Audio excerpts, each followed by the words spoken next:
प्यास है तेरी सांसों में, तेरी खुशबू है, और इस धरती से उस अंबर तक माँ की नजर में तू ही तू है। ओ प्यार ये छूटे ना, तू मुझसे रूठे ना, साथ ये छूटे कभी ना। तेरे बिना भी क्या जीना ओ कान्हा रे, तेरे बिना भी क्या जीना,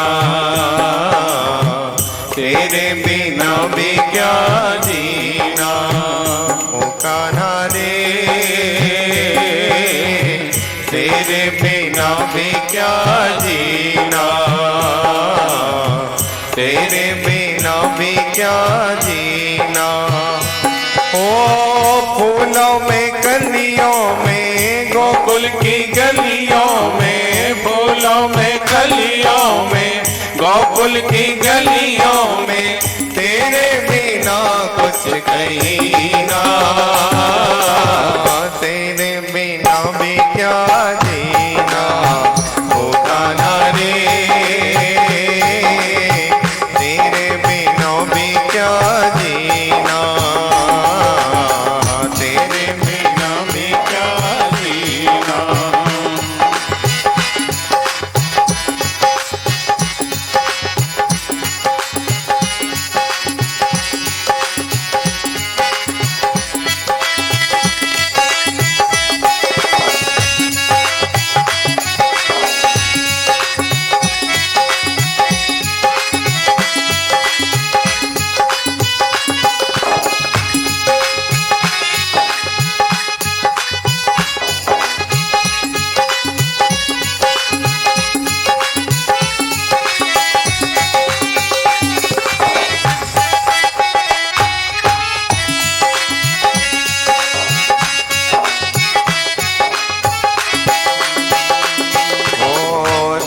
बिन मेरी रातें जोगन, तुझ बिन मेरे दिन बंजारे, तुझ बिन मेरी रातें जोगन, तुझ बिन मेरे दिन बंजारे।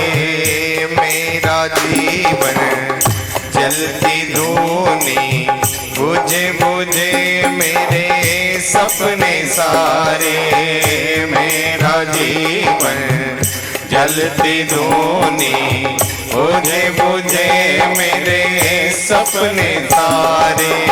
तेरे बिना मेरी ओ माँ के बिना तेरी, तेरे बिना मेरी ये जिंदगी जिंदगी ना, तेरे बिना भी क्या जीना ओ कान्हा रे, तेरे बिना भी क्या जीना,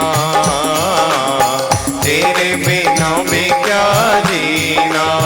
फूलों में कलियों में, गोकुल की गलियों में, फूलों में कलियों में, गोकुल की गलियों में, तेरे बिना कुछ कहीं ना,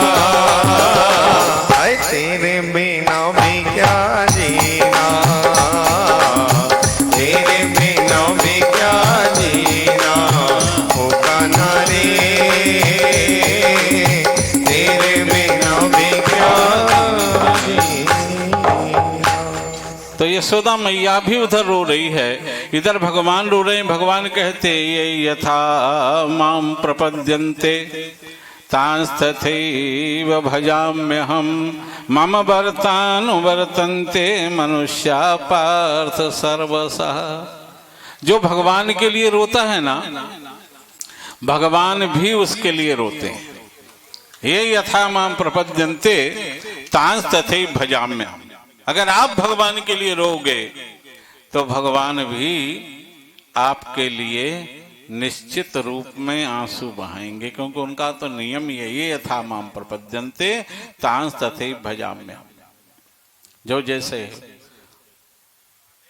भगवान को भजता है वैसे ही भगवान उसको भी भज लिया करते।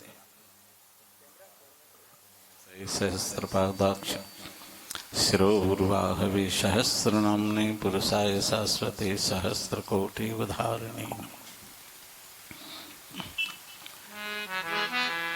सीता जी भगवान के लिए लंका में रो रही हैं। सीता जी रो रही हैं। बचन न आव नयन भरे बारी, बोलते नहीं बनता, आंखों में आंसू हैं। तो भगवान की हालत क्या है? अगर सीता जी राम जी के लिए वहां पर आंखों में आंसू लिए हुए हैं, तो इधर भगवान की हालत क्या है, राम जी की हालत क्या है? बोले सुन सीता रघुपति करुणा सीब, प्रभु उठायो और लायो सजल नयन राजीव। जो जैसे भजता है ना, भगवान भी उसको वैसे ही भज लेते हैं। यहाँ पर अगर यशोदा मैया रो रही है, तो उधर भगवान श्याम सुंदर भी रो रहे हैं। ये हालत है। उद्धव ने कहा कि ठीक है महाराज, आपको माँ की याद आ गई और आप भोजन छोड़ के आ गए, आपसे कुछ खाते नहीं, मेरी तो समझ में बात आती है। मगर मैंने तो कई बार आपको देखा, आप एकांत में जब कभी भी होते हैं तो आप रोते नजर आते हैं। वह कौन है जिसकी याद में आप आंसू बहाते हैं, मुझे बताओ ना। ये सारा राजपाट आपकी सेवा में लगा है और इसके बाद आप रोते हैं। कौन है वह? मैंने एकांत में आपको कई बार रोते हुए देखा है, पूछने की कोशिश की, लेकिन हिम्मत नहीं हो पाई। आज बताओ ना मुझे। भगवान ने कहा, उद्धव, ये पूरी मथुरा में मेरे मन की वेदना को जानने वाला एक तू निकला। किसके लिए रोता हूं? एकांत में जाके सच बताऊं, जिस समय मुझे ब्रज की गोपिकाओं की याद आती है तो भगवान कहते हैं फिर कुछ अच्छा नहीं लगता, मैं थोड़े एकांत में जाकर के रो लेता हूं। क्योंकि रोने से मन का जो बोझ है वो हल्का हो जाता है। जैसे शरीर से पसीना निकलता है ना, तो शरीर हल्का हो जाता है, ऐसे ही ये आंख के जो आंसू हैं ये मन का पसीना है। जब आंख के आंसू झरते हैं तो मन का बोझ हल्का हो जाता, थोड़ा रो करके और हल्का कर लेता हूं। उद्धव ने कहा, देखो महाराज, आप माता पिता के लिए रो, ये बात तो मेरी समझ में आती है, लेकिन आप उन अनपढ़ गंवार गोपिकाओं के लिए रोते हैं। ये आपको शोभा देता है कि आप मथुरा के राजाधिराज हैं और राजाधिराज होकर के वो अनपढ़ गंवार गोपिकाओं के लिए रोना आपको शोभा देता है? अपनी गोपिकाओं को उद्धव ने अनपढ़ कह दिया, गंवार कह दिया। भगवान को ऐसा लगा मानो सूल मार दिया। भगवान ने मन में सोचा, उद्धव तू इसलिए बोल रहा है क्योंकि तू बृहस्पति का शिष्य है और वेदांत का आचार्य है, तुझे अपने ज्ञान का अहंकार है। ज्ञान के अभिमान में तू गोपिकाओं को अनपढ़ और गंवार कह रहा है। एक बार अगर गोपिकाओं से मिले तो तुझे पता चल जाएगा, अरे जहां ज्ञान की कक्षा समाप्त हो जाती है वहां प्रेम की कक्षा का शुभारंभ होता है। ज्ञान की पहुंच वहां नहीं है जहां प्रेम की पहुंच है। बड़े बड़े ज्ञानी थे, बड़े बड़े ध्यानी थे, वन में कोई पत्ते खा रहा था, कोई जलाहार ले रहा था, कोई फल खा रहा था, कोई कण बीन करके, कोई तृण खा करके साधना कर रहा था। और ये सोचकर सब साधना कर रहे थे कि राम जी जब आएंगे तो पहले मेरे घर ही आएंगे, मेरे यहाँ मैंने इतना त्याग किया है, पत्ते खाए हैं। किसी ने कहा मैंने कण खाए हैं, किसी ने कहा मैंने फल खाए हैं। लेकिन बड़े ज्ञानी थे ये लोग। पर भगवान जब आए ना, तो भगवान आए तो उनसे पूछते हैं कि सबरी कहाँ रहती है, कहाँ रहती है सबरी? शबरी कहाँ रहती है? अरे यहाँ इतने बड़े बड़े ज्ञानी हैं जो सोच रहे थे मेरे, वो कहते महाराज हमारे आश्रम में चलो, हमारे बोले हाँ तुम्हारे आऊंगा बाद में, अभी तो मैं शबरी के यहाँ मुझे जाना है। क्या था शबरी के पास? शबरी ये नहीं जानती थी कि तपस्या कैसे की जाती है। ये तो सब साधना करने वाले लोग थे, शबरी को क्या पता था? पर प्रेम था। और सबरी को क्या पता था क्या चीज है तपस्या। ओ बस राम नाम लेकर हल कर ली सब समस्या। और देकर विदाई प्रभु ने, देकर विदाई प्रभु ने और निज धाम लिख दिया है। कहीं राम लिख दिया है, कहीं श्याम लिख दिया है। सांसों के है सिरे पर, सांसों के है सिरे पर तेरा नाम लिख दिया है। कहीं राम लिख दिया है, कहीं श्याम लिख दिया है।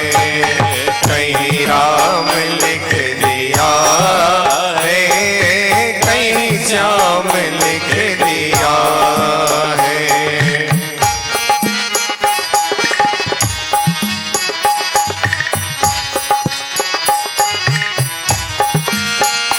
ओ सबरी को क्या पता था क्या चीज है तपस्या। सबरी को क्या पता था क्या चीज है तपस्या। ये बस राम नाम लेकर हल कर ली सब समस्या। बस राम नाम लेकर हल कर ली सब समस्या। और देकर विदाई प्रभु ने, देकर विदाई प्रभु ने वो निज धाम लिख दिया है। कहीं राम लिख दिया है, कहीं श्याम लिख दिया है। कहीं राम लिख दिया है, कहीं श्याम लिख दिया है। सांसों के है सिरे पर, सांसों के हर सिरे पर तेरा नाम लिख दिया है। कहीं राम लिख दिया है, कहीं श्याम लिख दिया है। जय हो। कहीं राम लिख दिया है, कहीं श्याम लिख दिया है।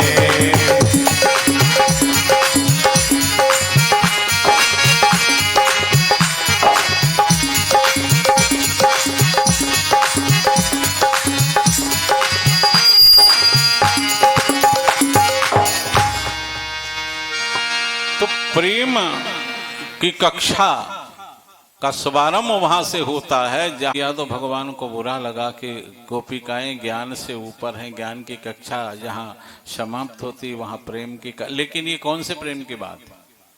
ये सांसारिक प्रेम की बात नहीं है, ये प्रेम नहीं है, ये तो वासना है। ये जो हम देखते हैं ये प्रेम थोड़ी है, ये तो वासना है। ये कोई प्रेम है क्या? कोई लड़का किसी लड़की से प्रेम करे और वो शादी के लिए मना कर दे तो उसके शरीर के 32 टुकड़े कर दे, कहीं चाकुओं से गोद के मार डाले, कहीं तेजाब फेंक कर उसे कुरूप कर दे, ये प्रेम है क्या?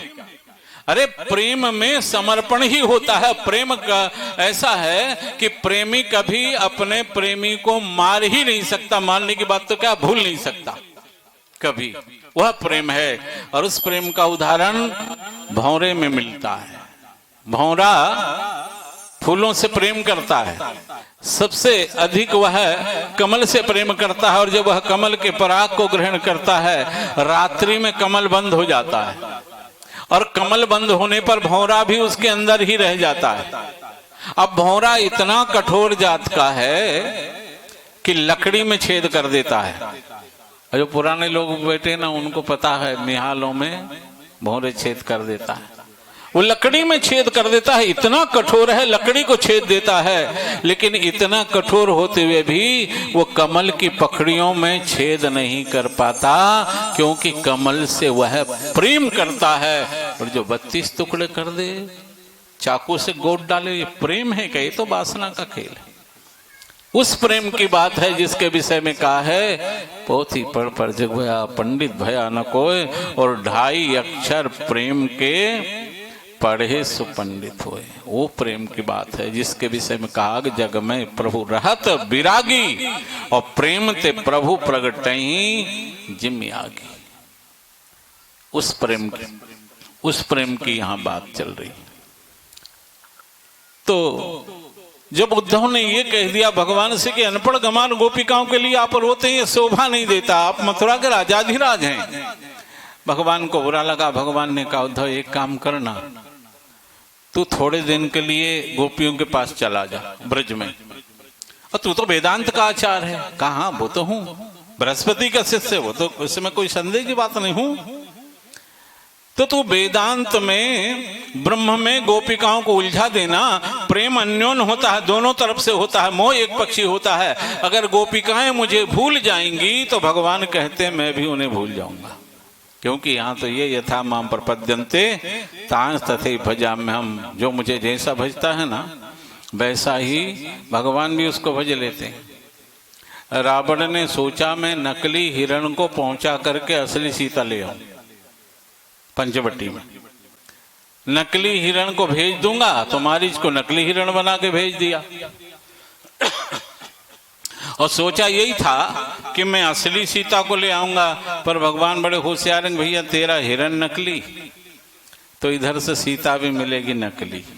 असली सीता को उन्होंने कह दिया, सुनो प्रियाव्रत रुचिर सुशीला, और मैं कछु करब ललित नर लीला, तुम पावक मह करो निवासा, जय लग करो निशाचर नाचा। असली सीता को अग्नि में प्रवेश कराया और नकली सीता भगवान ने वहां रख ली। वैसे तो ये पंचवटी का मामला है, और पंचवटी में जो कुछ है ना वो सब नकली ही का जमावड़ा है।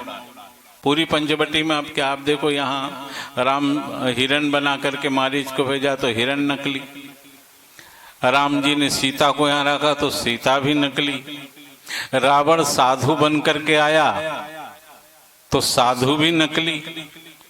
ये पंचवटी में सब नकली ही हैं, जो है वह वास्तव में है नहीं, दिखता कुछ और है और होता कुछ और है। अच्छा, ये संसार भी पंचवटी से कम नहीं है, यहाँ भी व्यक्ति दिखता कुछ और है और होता कुछ और है। कहीं स्कूल की शिकायत हुई क्या पढ़ाई अच्छी नहीं होती, निरीक्षक आए देखने के लिए, कहा भाई विद्यार्थियों से पूछ करके देखते हैं यहाँ पढ़ाई कैसी होती है, शिकायत बहुत आ रही है यहाँ की। निरीक्षक ने एक क्लास में गए, वहां यहाँ का मॉनिटर कौन है, और उसने देखा, उसने नाम लिखा था केशव। जैसे कहा केशव तो एक लड़का खड़ा हो गया, 2-4 प्रश्न उससे किए, वो नहीं बता पाया। कहा तुझे मॉनिटर किसने बना दिया, तेरे कुछ नहीं पता। वो कहने लगा सर असल में मैं केशव नहीं हूं। केशव नहीं है? हाँ मैं तो गोविंद हूं। तो केशव कहाँ? बोले केशव मैच देखने गया, उसने कहा कि मेरा नाम आए तो तू खड़ा होकर बोल। ऐसा चलता है? तब तो शिकायत सही हुई। और फिर क्लास टीचर को जो है डांटा कि ऐसा तुमने भी नहीं बताया कि ये केशव नहीं गोविंद है। ऐसी पढ़ाई चलती तुम्हारे यहाँ? कैसे क्लास टीचर हो तुम? तो उसने कहा सर असल में मैं भी इस क्लास का टीचर नहीं हूं। फिर यहाँ का क्लास टीचर? बोले वो तो फिल्म देखने गया है। उसने कहा था मेरी जगह पे तुम क्लास लेना, तो मैं तो उसकी जगह हूं। अब तो और गुस्सा उसका पारा। ऐसा चलता है यहाँ? वो भी नकली और तुम भी नकली। और देखो आइंदा ऐसी गलती मत करना, क्योंकि असली निरीक्षक मैं भी नहीं हूं। वो तो गया है फिल्म देखने के लिए, उसने कहा मेरी जगह तुम चले जाना। तो ये पंचवटी का यही हाल चाल, जो दिखता है ना वो व्यक्ति होता नहीं, और जो होता है वह दिखता नहीं। तो जब नकली हिरण भेजा तो राम जी ने भी नकली सीता जो है भेज दी। भैया हमारा तो नियम है, जो जैसे भजेगा, तुम भगवान के साथ कपट करोगे तो वही चीज तुम्हें प्राप्त हो जाएगी। जो तुम दोगे वह अपने हाथ से ले भी लोगे, वही तुम्हें वो लौटा करके दे देंगे। तो इस तरह भगवान गोपिकाएं जो है प्रेम की मूर्ति हैं, और भगवान उद्धव से कहते हैं कि तू जा उद्धव, तू जा करके उन्हें वेदांत का ज्ञान दे दे। वो मुझे भूल जाएंगी तो मैं भी उन्हें भूल जाऊंगा, क्योंकि प्रेम अन्योन्य होता है। वो भूलेंगी तो मैं भी भूल जाऊंगा। उद्धव ने सोचा बहुत बड़ा ज्ञानी हूं, इसलिए मेरे को भेजना। कहले ठीक है मैं चला जाता हूं, पर एक काम करो ना, अगर आप पत्र लिख करके भेज दें तो उधर से समाचार मिलेगा, इधर से समाचार जाएगा, पत्र से भी सब काम हो जाता। भगवान ने कहा नहीं उद्धव, ये प्रेम का मामला है, और प्रेम को संदेशो उद्धव पाती ना पठाए। पत्रिका में सब कुछ खुल करके थोड़ी लिखा जा सकता है। अरे प्रेमी के हृदय में इतने उद्गार होते हैं कि सारी धरती भी छोटी पड़ जाए कागज बन करके, लेकिन उद्गार पूरे नहीं हो पाते। तो ये कागज के पन्ने में कितना लिखा जाएगा? तू चला जा। उद्धव ने कहा ठीक है मैं चला तो जाऊं, पर वो अनपढ़ गमार गोपिकाएं मेरे वेदांत को समझ जाएंगी। फिर वही बात कही भगवान को बुरा। भगवान ने कहा अब तो ज्ञानी है, तेरे से क्या कहे। सारी रात समझाया किससे क्या कहना है, और सवेरे जब उद्धव विदा होने लगे तो फिर भगवान ने अपना माला पीतांबर दे दिया। बोले जब गोपिकाओं से मिलना तो ये माला पीतांबर डाल के मिलना, नहीं तो तेरे से बात नहीं करेंगी वो, और पुरुष से बात नहीं करती मेरे सिवा। ये माला पीतांबर मेरी देखकर वो तुझे पहचानेंगी, तेरे से बात करेंगी। और तुझे याद तो है ना मैंने जो कहा वो? उद्धव ने कहा देखिए मैं रथ के ऊपर बैठा हूं, आप पैदल भाग रहे हैं, अच्छा नहीं लगता। हाँ मैं सब समझ गया। और उद्धव को भगवान विदा करके कहते मेरा उद्धव भाग्यवान है जो ब्रज भूमि का दर्शन करने के लिए जा रहा है, क्योंकि ब्रज भूमि का दर्शन भाग्यवानों के नसीब में ही होता है। उद्धव को भेजते हैं भगवान।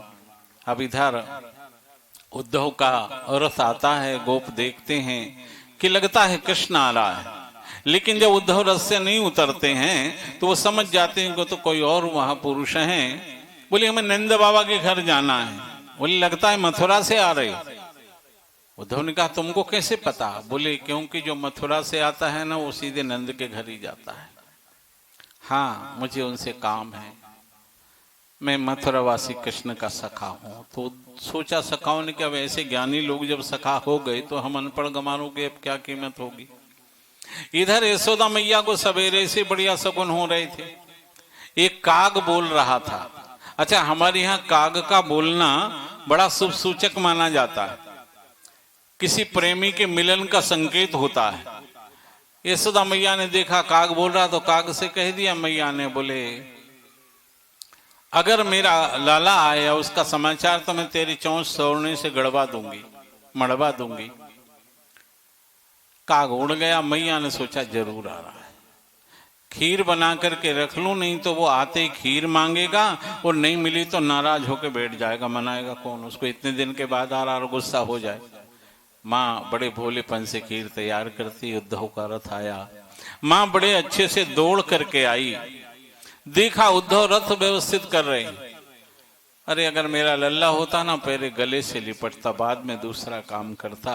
ये तो कोई और है, इनका तो स्वागत करना पड़ेगा। बढ़िया पलंग बिछाया, उस पर कालीन अच्छी डाली, उद्धव आए तो उन्हें बड़े सम्मान से बैठाया, दाएं बाएं दोनों पति पत्नी बैठ गए और कहा, उद्धव हमारा लल्ला कैसा है, उसे हमारी याद आती है कि नहीं? अरे का याद आती है, पहले भोजन करने से पहले एक बार रोता है, कहता है मेरी माँ 1000 बार मनाती थी तब मैं एक बार खाता था, यहाँ तो रूठना ही भूल गया।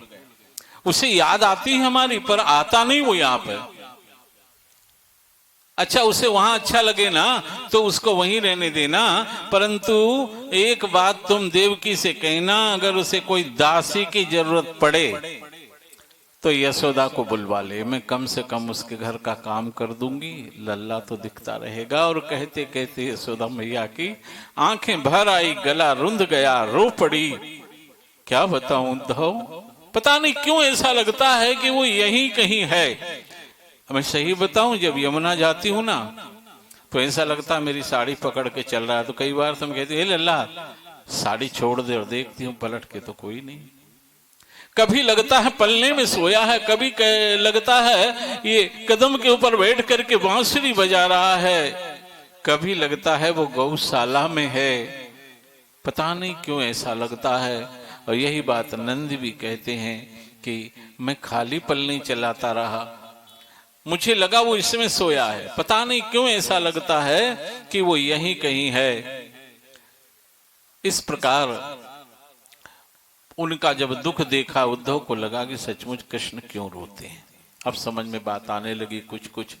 इतने में गोपिकाओं को पता लग गया कोई रथ आया है, तो बड़ी इकट्ठी होकर के, किसका रथ आया मैया? एक गोपी ने कह दिया क्रूर आया होगा। पर वह क्रूर अक्रूर अब क्यों आया? पहले आया हमारे श्याम सुंदर को ले गए, अब किसको लेने आया? बोले अब हमको लेने आया है। तुझे पता नहीं क्या, उसका मालिक कंस मर गया तो के पिंड प्रदान के लिए हमको लेने आया है। और जब आई, उद्धव ने देखा गोपिकाएं आई, उद्धव ने वो माला पीतांबर ओढ़ करके आए। गोपिकाओं ने माला पीतांबर पहचान लिया और माला पीतांबर को उन्होंने प्रणाम किया और उद्धव से पूछा आप कौन हैं, कहां से आए? उद्धव ने कहा मैं मथुरावासी कृष्ण का सखा हूं। अच्छा, मथुरावासी इसलिए कह दिया ताकि गोपिकाएं समझ ले कि अब वो ब्रजवासी कृष्ण नहीं रहे, मथुरावासी हो गए, वहां की नागरिकता मिल गई, अब इधर नहीं आने वाले। इसलिए बड़ी होशियारी से कहा मथुरावासी कृष्ण का सखा हूं। गोपिकाओं ने कहा ये कौन सा कृष्ण है मथुरावासी? अरे ये तो बताओ तुमने कृष्ण को देखा है? रात दिन साथ रहता हूं, बराबरी का उनके, मेरे साथ तो रहते हैं वो। अरे कहा एक बार जो कृष्ण को देख लेता है, पहचान लेता है ना, वो कभी उनसे दूर होना ही नहीं चाहता। तुमने कैसे उन्हें परखा कि कहते हो मथुरा में और तुम यहां आ गए? अरे तेरा कृष्ण कोई दूसरा कृष्ण है जो मथुरा में रहता होगा, हमारा कृष्ण तो ब्रज के कण कण में है और ब्रज के हर क्षण में है। देखना वो डाली पे कृष्ण है, पत्ते में कृष्ण है, फूल में कृष्ण है, फल में कृष्ण है, गाय में कृष्ण है, बछड़े में कृष्ण है, हमारी मटकी में कृष्ण है और मक्खन में कृष्ण है, ये चुनरी में कृष्ण है और चूड़ी में कृष्ण है। यहाँ तो हर जगह कृष्ण है। उद्धव का आधा ज्ञान तो हवा हो गया, क्योंकि उद्धव ब्रह्म वक्ता है और गोपिकाएं ब्रह्म दृष्टा हैं। ब्रह्म वक्ता ब्रह्म दृष्टा क्या समझाएगा भाई? ब्रह्म वक्ता कोई भी हो सकता है। तो सब हम कह देते हैं कि भैया सबके अंदर भगवान है, पर सबके अंदर भगवान हम देखते हैं क्या? अगर सबके अंदर भगवान देखना शुरू हो जाए ना, तो फिर किसी से कोई द्वेष ईर्ष्या कुछ होगी ही नहीं। कहने की बातें हैं, लेकिन गोपिकाएं ब्रह्मदृष्टा हैं। इन्हें हर कण में, हर क्षण में, हर जीव में, जंतु में, पत्तों में, फूल में, सब में कृष्ण का दर्शन होता है।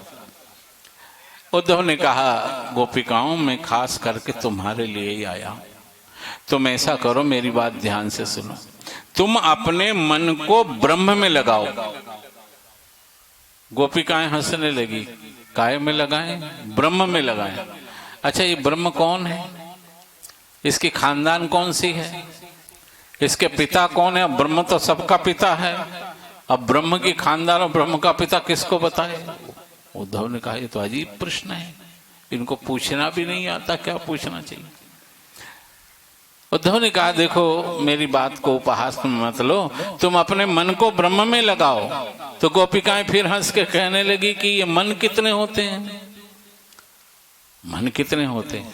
उद्धव ने सोचा बड़े गंवार लोगों में फंसाया मेरे को, अब इनको इतना ज्ञान नहीं मन कितने होते हैं। अरे मन एक होता है, कोई 10-20 थोड़ी होते हैं, बस एक ही होता है। तो क्या करें उद्धव, अब तेरे ब्रह्म की उपासना संभव नहीं है, क्योंकि उद्धव मन न भय।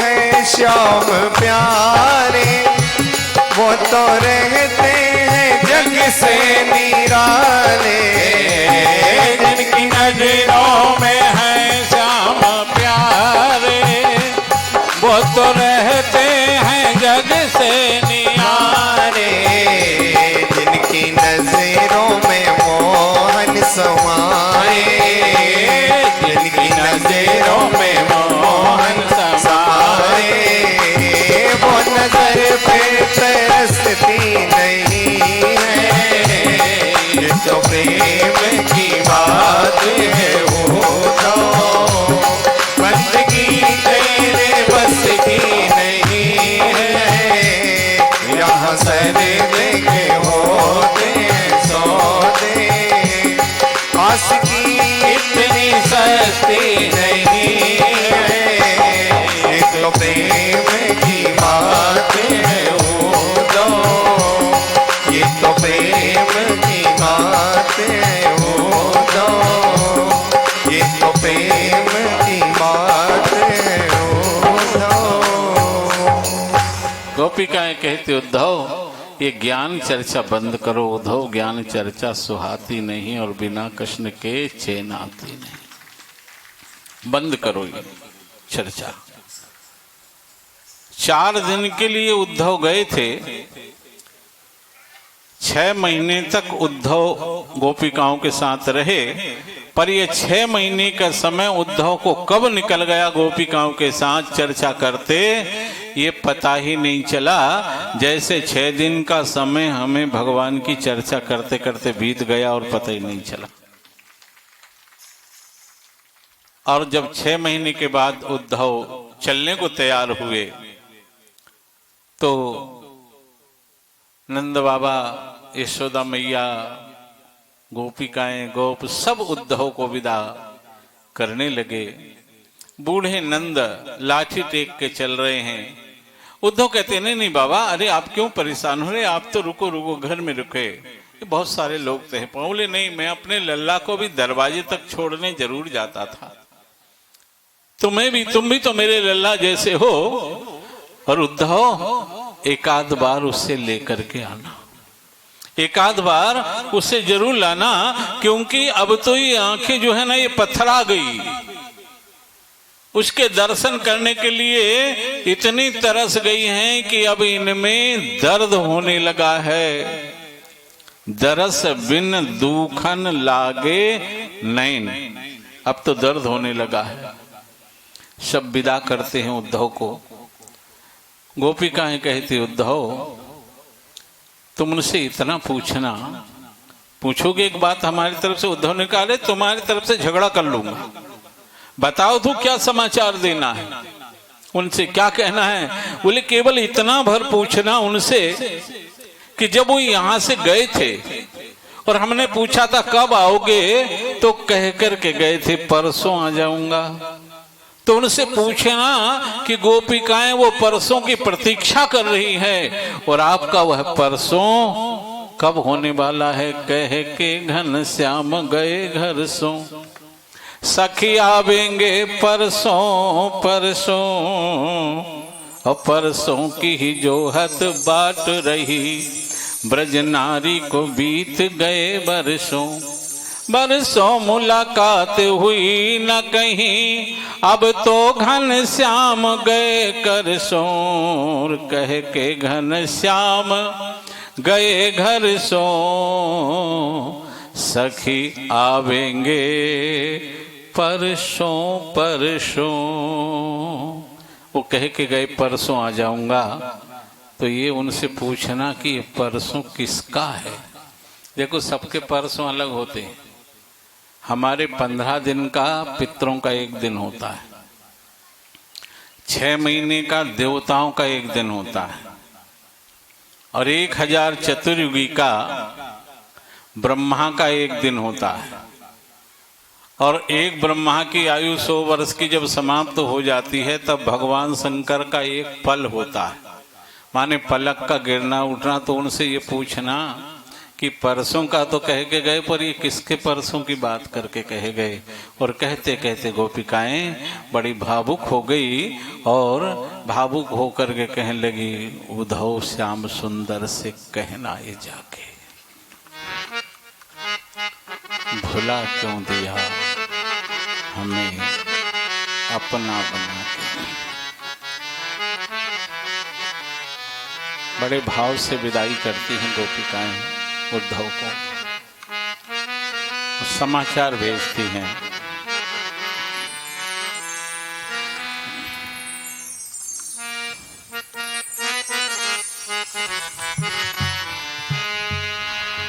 ओ दो श्याम सुंदर से कहना ये जाके,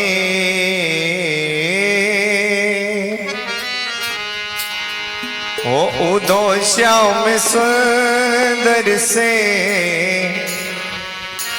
कहना ये जाके, भुला क्यों दिया हमें अपना बना के, भुला क्यों दिया हमें अपना बना के।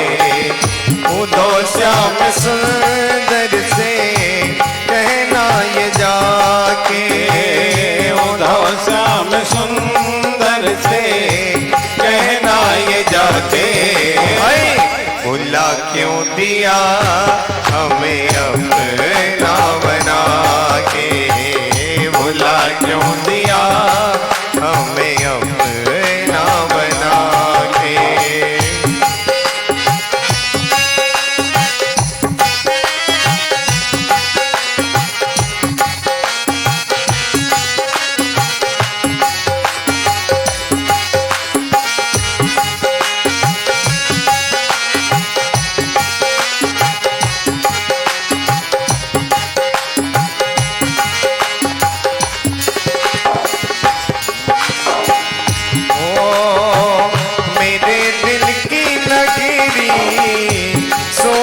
पड़ी है मेरे दिल की नगरी, सोनी पड़ी है ये मजेदार में मेरी नैया खड़ी है, मजेदार में मेरी नैया खड़ी है।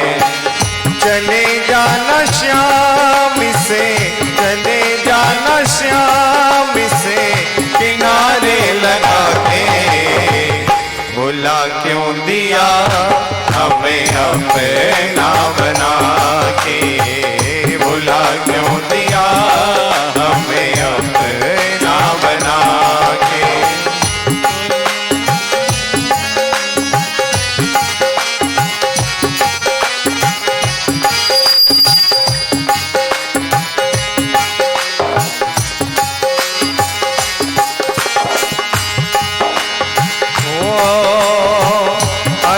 तुम ना आए तो दिल क्या करेगा, अगर तुम ना आए तो दिल क्या करेगा। ये तुम्हारे लिए ही तड़पता रहेगा, तुम्हारे लिए ही तड़पता रहेगा। चले जो गए श्याम, चले जो गए श्याम बंसी बजाते, हाय भुला क्यों दिया हमें अपना बना के,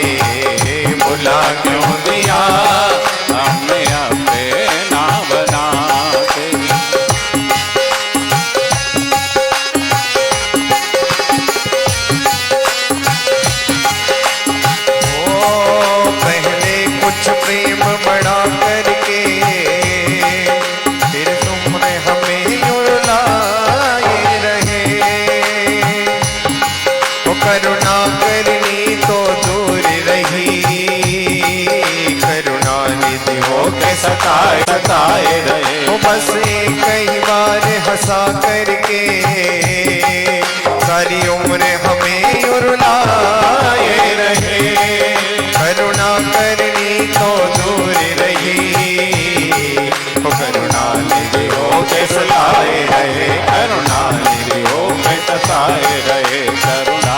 अभी मेरी आंखों में आंसू भरे हैं, अभी मेरी आंखों में आंसू भरे हैं, ये जख्म मेरे दिल के अब भी हरे हैं, जख्म मेरे दिल के अब भी हरे हैं। चले जो गए श्याम, चले जो गए श्याम, दीवाना बना के भुला क्यों दिया हमें अपना बना के, भुला क्यों दिया हमें अपना बना। कोई श्याम सुंदर से कह दो ये जाके, कोई श्याम सुंदर से कह दो ये जाके, भुला क्यों दिया हमें अपना बना के, भुला क्यों दिया हमें अपना बना के, भुला क्यों दिया हमें अपना बना। 6 महीने बाद सबने उद्धव को विदा किया और विदा करते समय गोपिकाओं ने कहा, उद्धव हम तो अनपढ़ गमाल लोग हैं और अनपढ़ गमाल लोगों को ना तो बोलने का ज्ञान होता है ना व्यवहार का ज्ञान होता है।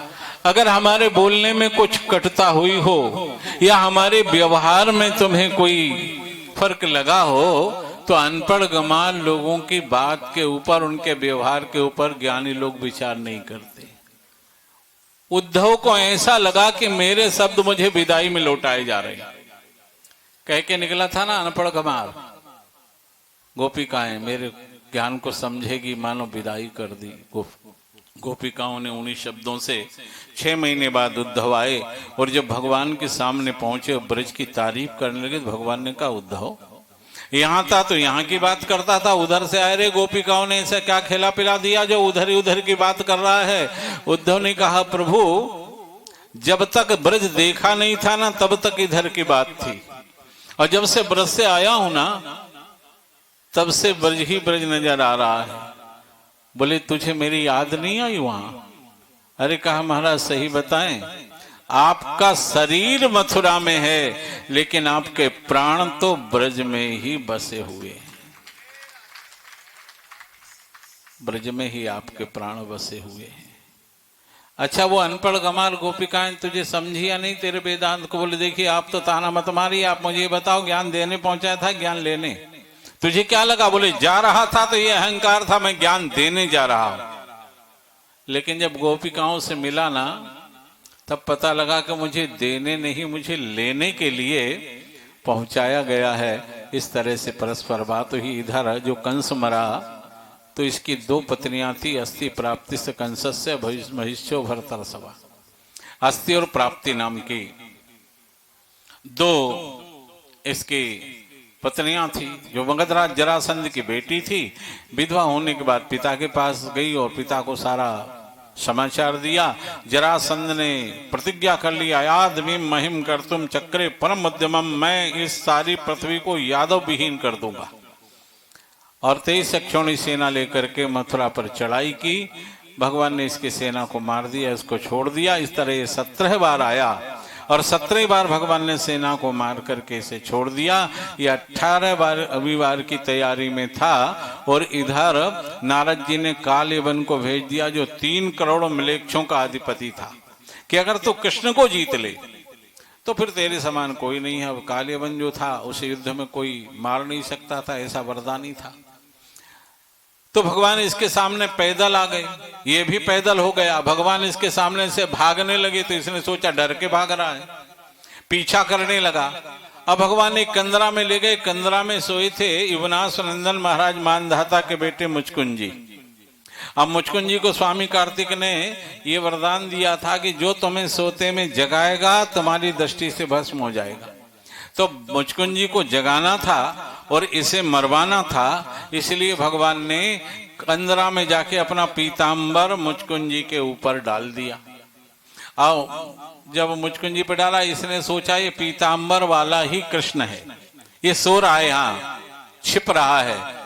तो बगैर सोचे समझे एक लात जो है मुचकुंजी में इसने मार दी और मुचकुंजी की नींद खुल गई। नींद खुली तो जो देखा उन्होंने, ये भस्मीभूत हो गया। मुचकुंजी ने कहा पता नहीं कौन आया था, काय के लिए आया था, ये तो जल गया। इतने में सामने भगवान आ गए।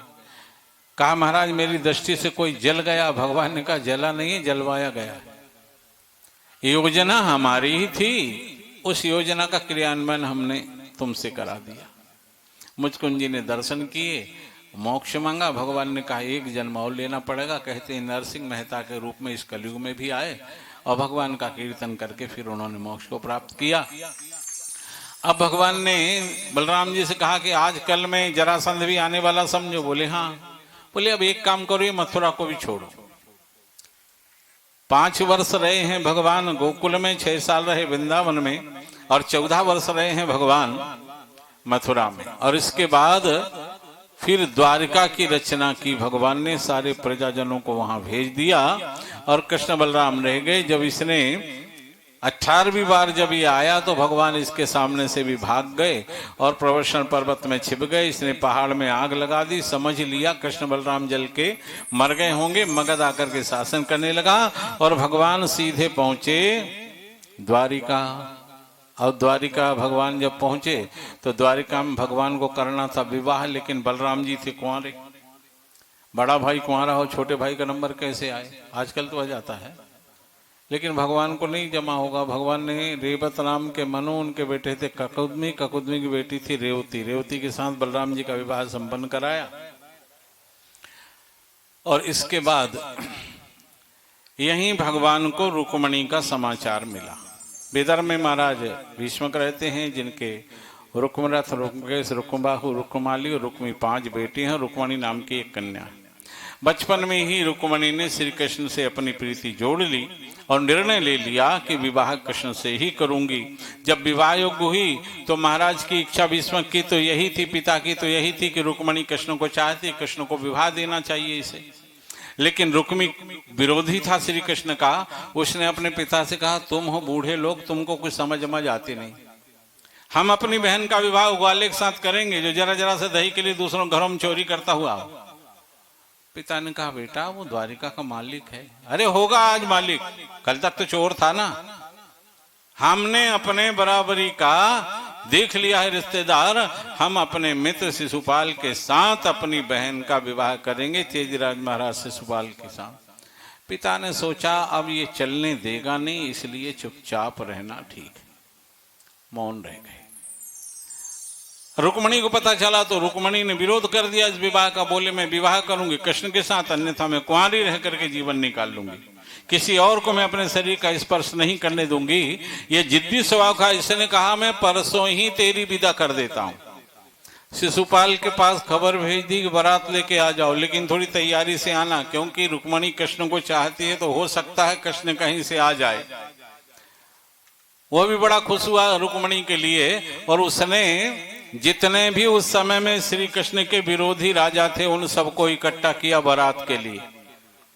बारात का निमंत्रण दिया कि घर तो ठीक है सब हो जाएगा, लेकिन आप लोगों को बारात में जरूर चलना है, क्योंकि मैं सब छठे छठाए लोगों को ही बारात में ले जा रहा हूँ, खास लोगों को, क्योंकि उसको पता है वहां झगड़ा होगा, सर फुड़वाने वाले चाहिए। सबको इकट्ठा किया और इसकी बारात कुंदनपुर में जो है आकर के ठहर गई। अब रुक्मणी बेचारी परेशान, मेरा समाचार कौन लेके जाएगा। तभी सुदेव नाम के ब्राह्मण आए, रुक्मणी ने उन्हें पत्र दे दिया।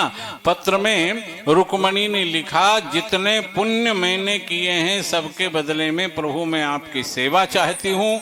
अगर आप मुझे स्वीकार नहीं करते हैं तो मैं अपने प्राण त्याग दूंगी, लेकिन किसी और के साथ मैं अपना विवाह नहीं करूंगी। अगर आप ये कहो कि तुम अंतःपुर में रहती हो, वहां मैं कैसे पहुंचूंगा, तो ऐसी कोई जगह नहीं है जहां आप पहुंच ना सके।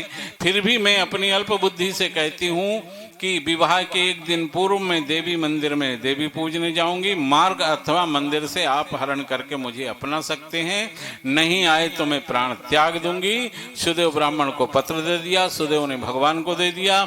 भगवान ने पत्र पढ़ा और कहा जैसे रुक्मणी मुझे चाहती है ना, मैं भी रुक्मणी को चाहता हूँ। सवेरे हम चलेंगे। शैव सुग्रीव मेघपुष बलाहक नाम के घोड़े सारथी दारुक से कहा रथ तैयार करो। रथ तैयार हुआ, कृष्ण आकर के सुदेव ब्राह्मण के साथ रथ पर बैठे, बलराम जी आ गए। बलराम जी ने कहा, कहाँ जा रहा भैया? अरे ये रथ लेके कहाँ जा रहे हो इतने जल्दी? अब भगवान ने कहा, कैसे बताऊं कि मैं विवाह करने जा रहा हूं। अच्छा नहीं लगता ऐसा कहना बड़े भाई से, तो वो पत्र थमा दिया। वो पत्र बलराम जी ने पढ़ा, अच्छा विवाह करने जा रहा है, और अगर वहां युद्ध की संभावना है, शिशुपाल की बारात आ रही है, तो निश्चित रूप में झगड़ा होगा और मैं तुझे अकेले नहीं जाने दूंगा, मैं भी साथ चलूंगा। बोले आप थोड़ी सेना लेकर के आओ, मैं तो चलूं नहीं तो रुक्मणी कहीं निराश हो करके शरीर ना त्याग दे। तो इस तरह भगवान सुदेव ब्राह्मण के साथ आए। इधर रुक्मणी जो है वह देवी पूजने का समय है, सेविकाएं कह रही हैं कि चलो श्रृंगार कर लो, देवी पूजने चलना है। तो मैं रुक्मणी ने कहा, ना हमें विवाह करना है, ना श्रृंगार करना है, ना देवी पूजना है। सब परेशान। अब इधर सेना लगी है मंदिर से लेकर के और राजभवन तक, कोई परिंदा भी पर ना मार सके, इतनी सुरक्षा व्यवस्था।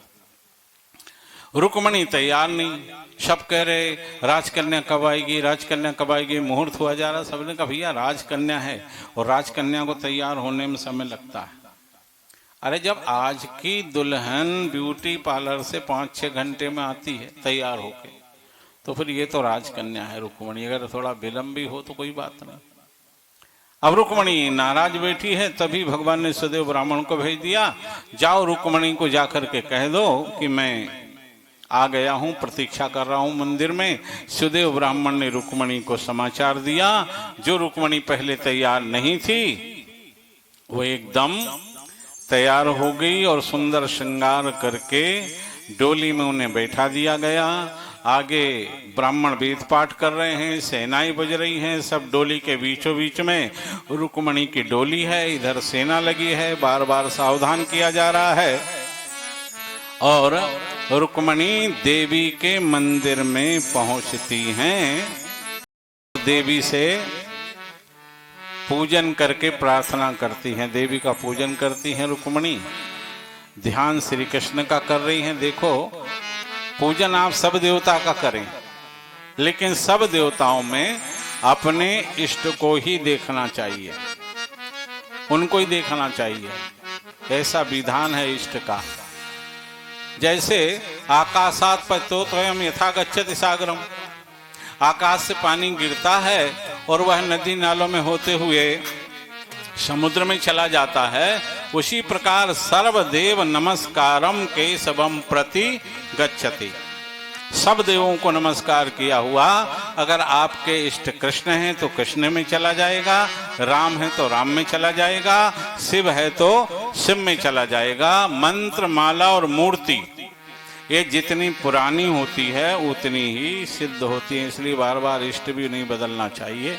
इस तरह रुक्मणी आकर के और देवी का पूजन करती हैं और ध्यान श्री कृष्ण का करके प्रार्थना करती हैं कि देवी मैं बड़ी मुश्किल से तुम्हारे इस मंदिर तक आई हूँ, मेरी कामना पूर्ण करना।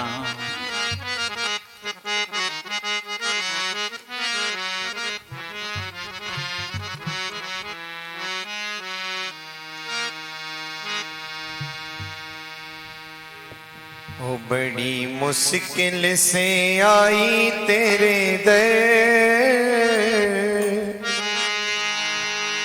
आस पूरी माँ कर देना मेरी।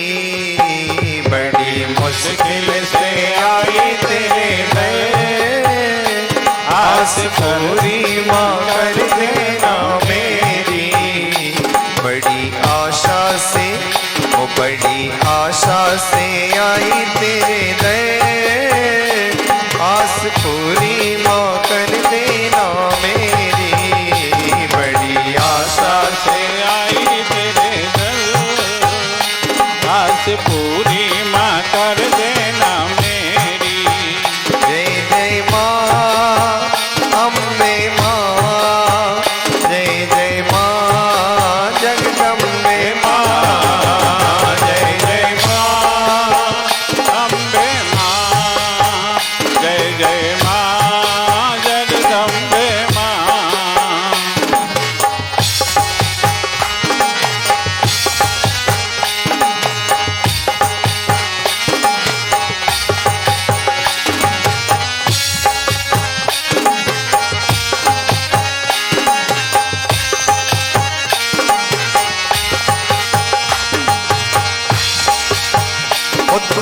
सबकी खबरिया है माता, तेरी आज्ञा से चलता विधाता।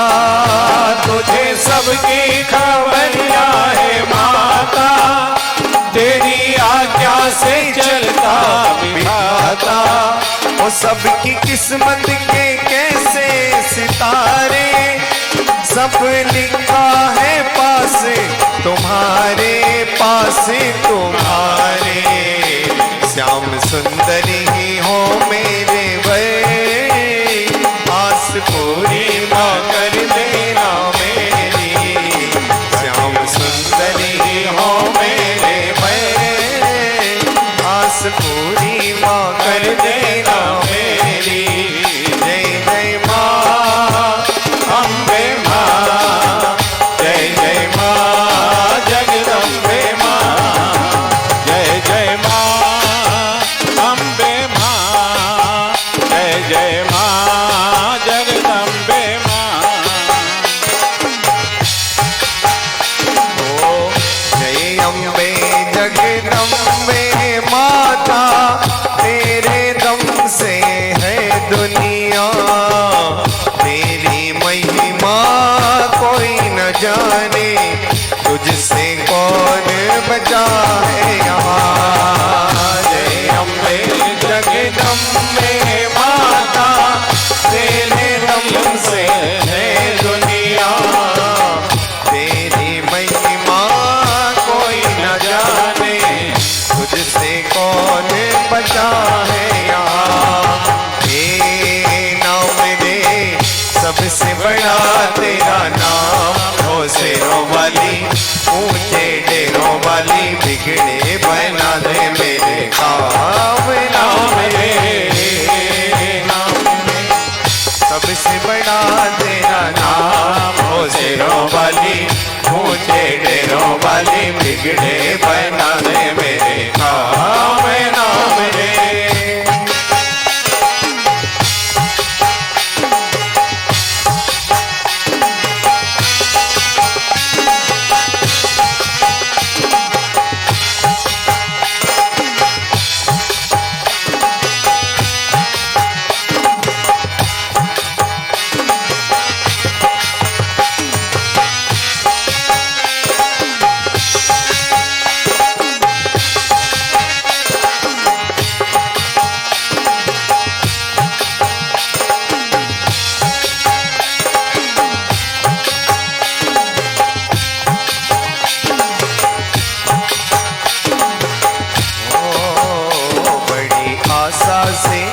बड़ी आशा से आई तेरे दर, आस पूरी माँ कर देना मेरी।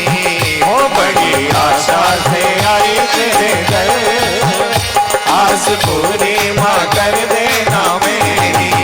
जय जय माँ अम्बे माँ, जय जय माँ जगदम्बे माँ, जय जय माँ अम्बे माँ, जय जय माँ जगदम्बे माँ। तो रुक्मणी जी देवी का पूजन करती हैं और ध्यान श्री कृष्ण का कर रही हैं। या श्री स्वयं सुगति नाम भवने स्वलक्ष्मी पापात्मनां कृतधियां हृदये सुबुद्धि श्रद्धा सताम कुलजन प्रभवस्य लज्जा ताम ताम नतास्म परिपालय देवी विश्वम।